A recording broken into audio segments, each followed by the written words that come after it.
পূর্বে নিয়ত করি যে আল্লাহ তাআলা এবং তার প্রিয় হাবিব সাল্লাল্লাহু আলাইহি সাল্লামের সন্তুষ্টি এবং সওয়াব হাসিল নিয়ে ইনশাআল্লাহুল কারীম আমরা আজকে বয়ান শ্রবণ করব।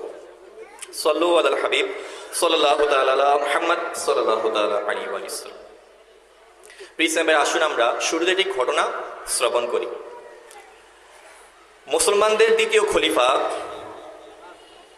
হযরত ওমর ফারুক আজম রাদিয়াল্লাহু তাআলা আনহু প্রিয় নবী সাল্লাল্লাহু আলাইহি সাল্লামের দরবারে উপস্থিত হলেন। দেখলেন একটি চামড়ার বালিশ যার মধ্যে খেজুরের ছাল ভর্তি। প্রিয় নবী সাল্লাল্লাহু আলাইহি সাল্লাম এই বালিশে হেলান দিয়ে আড়াআড়ি কাপড় দিয়ে বুনা খাটে শুয়ে আছেন।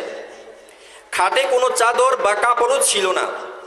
যখন প্রিয় নবী সাল্লাল্লাহু আলাইহি সাল্লাম খাট থেকে উঠলেন তখন তার শরীর মুবারকের চিহ্ন লেগেছিল।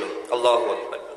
প্রিয় নবী সাল্লাল্লাহু আলাইহি সাল্লাম এর দুনিয়া বিমুখতার এই দৃশ্য দেখে আশিকে সাদিক হযরত ওমর ফারুক আজম রাদিয়াল্লাহু তাআলা আনহুর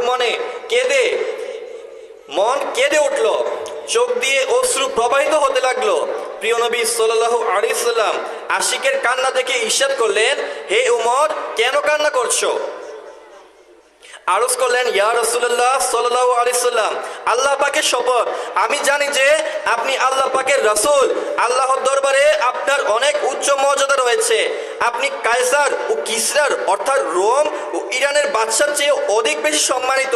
ইয়া রাসূলুল্লাহ সাল্লাল্লাহু আলাইহি সাল্লাম, আমার এই কারণে কান্না এলো যে কায়সারা ও কিসরাতে তো দুনিয়ার নিয়ামত দ্বারা আরাম আয়েশে জীবন অতিবাহিত করছে, আর আপনি আল্লাহ পাকের রাসূল হওয়ার পরও এরূপ সংসার বিরোধী জীবন অতিবাহিত করছেন। আশিকের কথা শুনে রাসূল পাক সাল্লাল্লাহু আলাইহি সাল্লাম ইরশাদ করলেন, ওমর, তুমি এতে সন্তুষ্ট নও যে তাদের জন্য দুনিয়া আর আমার জন্য হলো আখিরাত। আল্লাহু আকবার। অর্থাৎ প্রিয় নবী সাল্লাল্লাহু আলাইহি সাল্লাম এটা বলতে চেয়েছেন যে আমি আজকে যেভাবে দুনিয়ার রং তামাশাকে দূর করে দিয়েছি সেটা আমাদের জন্য আখিরাতের জন্য জমা হয়ে গিয়েছে। কিন্তু যারা দুনিয়ার বাদশা করেছে এবং দুনিয়ার মধ্যে আরাম আয়েশ ভোগ করেছে, আখিরাতকে ভুলে গিয়েছে, তারা শুধু দুনিয়া পাবে, আখিরাত পাবে না। তো প্রিয় সাহেবেরা, এটা ছিল আমার প্রিয় নবী সাল্লাল্লাহু আলাইহি সাল্লামের দুনিয়াতে বিমুখ হওয়ার একটি ঘটনা। তো আসেন আমরা আরেকটি ঘটনা শ্রবণ করি। প্রিয় নবী সাল্লাল্লাহু আলাইহি সাল্লাম কিভাবে দুনিয়াকে তিরস্কার করেছেন।